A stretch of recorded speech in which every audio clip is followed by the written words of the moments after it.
article recently.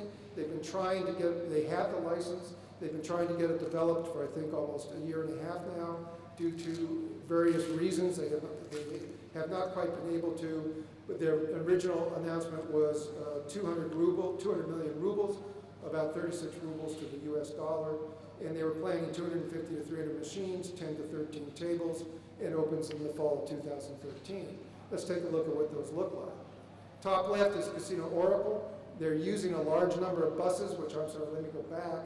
I don't know if you can see from the back, but the upper right-hand corner there, what I can point to. This here is Rostov-on-Don, and that's one of the dots where the population center is relative to this opportunity. Rostov-on-Don is a fairly good-sized city, metropolitan city, not metropolitan city, but kind of a rural, regional county zone in American terms. And they also get some of their business from Krasnodar. Yes, they do get tourists and visitors from other areas. I think their own press announcements say they've had visitors from 80 countries, but I suspect that those are dribs and drabs. The major portion of people that come there are, sorry, wrong button, are from Rostov-on-Don and Krasnodar, oftentimes largely by buses, hour to an hour and a half drive, depending upon circumstances and weather. The photograph doesn't, I would encourage you to go to their website. It's shown on the top here. Go to their website. The interior actually looks quite a bit better than this. The problem with their website is you can't copy and paste their photographs. So I had to pull it out from stock. Although the building is rather box-like and unimpressive, the inside was made to look reasonably nice. Casino Shambhala is a lesser size, more of a tent-like structure, and a little less impressive. Would you like to own it? Yes, you would love to own this property. Not if you have 100 million stockholders, but if you want to put a kid through college, this would be a great way to put some kids through college. So again, if we interpret this in the terms of Japan, doing 10 billion, 5 billion, one can maybe thumb your nose at places like this. If you're a capitalist and like to take advantage of consumer opportunities, you have to look at it in the context, and you have to give credit to the people who came in there early. Azov City has been talking about 4 casinos. It's been talking about infrastructure. It seems to be having trouble getting past some momentum point, and I'd say is kind of locked into a Rostov-on-Don, Krasnodar regional service. Whether it can go beyond that remains to be seen. It's not that it can't.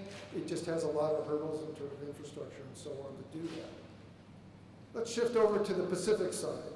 Primorsky K, or Vladivostok, is really an Asian casino that happens to be located in Russia. In fact, the peninsula that Vladivostok is on belonged to China in I think up to about the mid-1800s.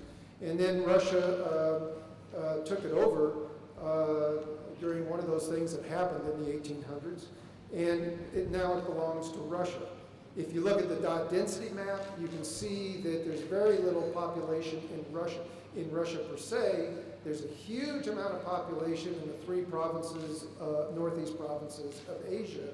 And so if someone said to you there's an opportunity to get into gaming in Asia, in a property that's not served, in an area that's not served by Macau, is not served by Singapore, and constitutes somewhere around 130 million people, here again, this is an interesting opportunity.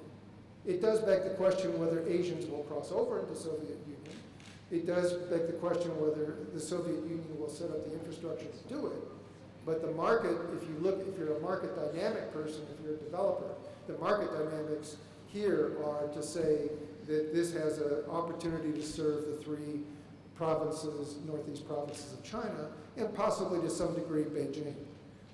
There's also South Korea, of course, and Japan, but frankly Vladivostok would do very nicely even if they've got no visitors from South Korea and Japan.